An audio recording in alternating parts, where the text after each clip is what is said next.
What's up guys, Ronnie here and welcome, and today I want to go more into Batsby and Ninfoniel. And one important note that I want to say from the get-go that I believe is going to be the case is there's very likely now in the mid-season balance patch going to be a nerf to Bloodbath or to healers or to both.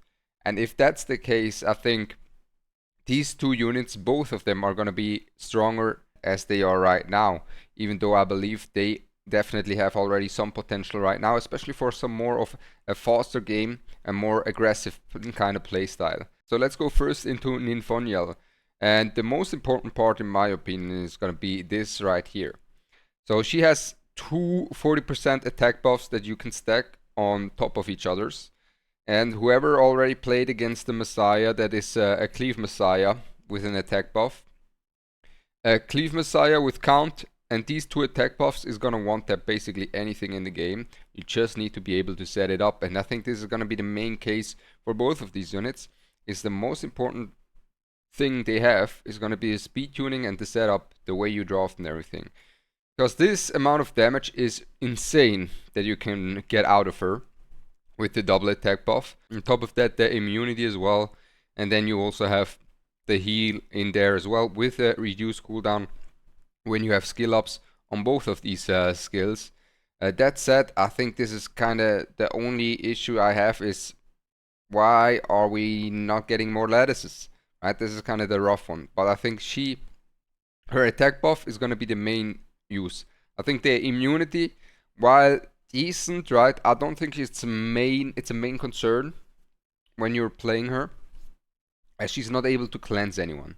It will help you a little bit for your team to be able to not CC, but at the same time she's not going to cleanse anyone. So let's say if your enemy cleaver goes, stuns everyone with Obel, doesn't matter if you put up immunity for one turn, that unit is never going to take a turn because the immunity is gone by the time the stun is gone as well, and then the stun is going to get reset. The only way you can deal with it is by increasing the duration for the main target. So you could use something like a Codex of Magic, so you have two units that basically can get out of the stun lock. But this is already a lot of versatility you have. You also have the shield, right? You have the attack boost to survive. You have some healing as well. And then we have the FRES. Now I'm not sure if we can stack the FRES or not, or if you can just so you have 80% bonus FRES, or if you cannot stack the FRES and you have 40% bonus FRES. That said, I don't think this is going to be the main thing. I think the main thing really is that S3, the S2 is some nice healing, right? But I feel like the way you want to play her is you're going to play her very aggressively. As you can see, she has quite long cooldowns, and you kind of want to be able to survive throughout the downtime. If you have something like this going in there and you have a Halloween, you have a 3-turn cooldown, a 2-turn shield up, that's something you can look at. You can look at a Codex, you can look at the other healing shell as well on there. Be able to extend the duration of the fight where she's gonna have a lot of value for you, or you're trying to close out the fight very quickly with her. So I already pulled for her, I can tell you guys already that. And then we have Batsby. Now the issue with Batsby is I don't have any Lattice. I don't have any Lattice at all. Otherwise I think he's great, but he has some limitations, but also seems to be super busted at the same time. What do I mean by that? This is a bit of a contradiction, isn't it? So what I mean by that is simply put, his AoE damage, I don't know about that. I'll be honest, I don't know about that. It seems to be insanely strong. That said, we have to consider his attack is not as high as the Messiah or the Yelly, but even then, we have a 390% plus vulnerable, 100% chance for vulnerable. So if you think about it, let's say he has 0 effectiveness, your opponent has like 50 effectiveness because they're on Bloodbath or something like that. That's still gonna be basically always gonna land. And that vulnerable will give you another 30% damage for the setup that you get here. And the main thing is gain 20% turn meter per crit. So therefore, if you land 4 crits, you get 80% turn meter, and that's the main thing. You need to be able to really try and get both of these S2, S3 into S2 out without your opponent cutting with some healers or some shenanigans. Because then you will be in a very good spot. Because then you have the S2 that follows up with another 330% damage. That said, the 330% damage is going to be increased by 30% as well. And increased again by another 10%, considering you have some debuffs on there. And on top of that, there is this one. Batsby, the main target of the skill, damage dealt, is increased by 30% if the target is red element, stacking up to 6 times. That sounds crazy. That sounds very crazy, and that sounds like he's gonna definitely do a lot of work. And the big thing, right? The big thing. Oh my god! Wait, I didn't notice that. What? Oh my god! What?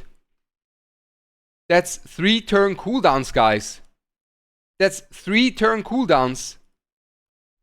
So he goes again, then just takes 1 turn,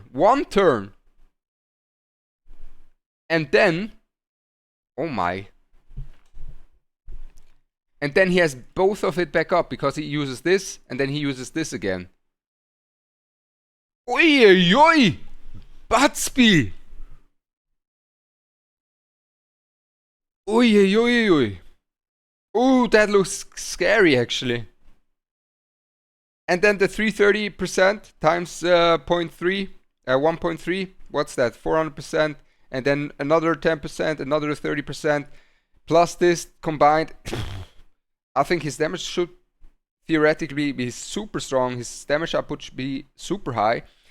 And both of these units are going to be super good in cleaves. And looking at that, I really want to build Batsby, but I would really need that. Oh man, you would really want him to have all of his skill ups maxed, right? You would really want him to be max skilled up. And when you have him max skilled up, his damage should be illegal. Looking at this, oh my god, that's 3 turn cooldowns. Okay, well, okay, and I think again during the mid-season patch, let's just do these. During the mid-season patch, I think the chances of them getting even stronger, because healing and bloodbath potentially being nerfed is very high. And I'm excited to see where these guys gonna end up in the meta. I already pulled for one of them. I'm gonna pull for Batsby as well, just so I have at least 1 copy. Let's do that actually. Let's pull for him right now. And problem is we don't have the Latize to build him up right now, but once we have the Latize ready, a new unit is gonna come out. That's the issue right there. Come on, Batsby, there we go. But yeah, once we have the Latize ready for him, a new unit is gonna come out. That's the only issue I have. With that said, guys, I wish you best of luck on your sums, as we are having an early Batsby on our roll in here. Let's see. Okay, let's just skip. There we go. Batsby it is. Let's save it. And there we go. Yeah, I'm thinking this man right here, if you are not able to disrupt him, he could be very lethal. It's just a Latize. It's just a Latize. Give us more Latize. Both of these units seem super solid. I think you should focus on Ninfoniel first, because she's more flexible, especially also for PvE. And then Batsby later on down the line. Especially because we don't have many Latize. We first probably need to get some more Latizes on some other units. But with that said, I'm Ronnie. I wish you a blessed day, and I'm out. Peace.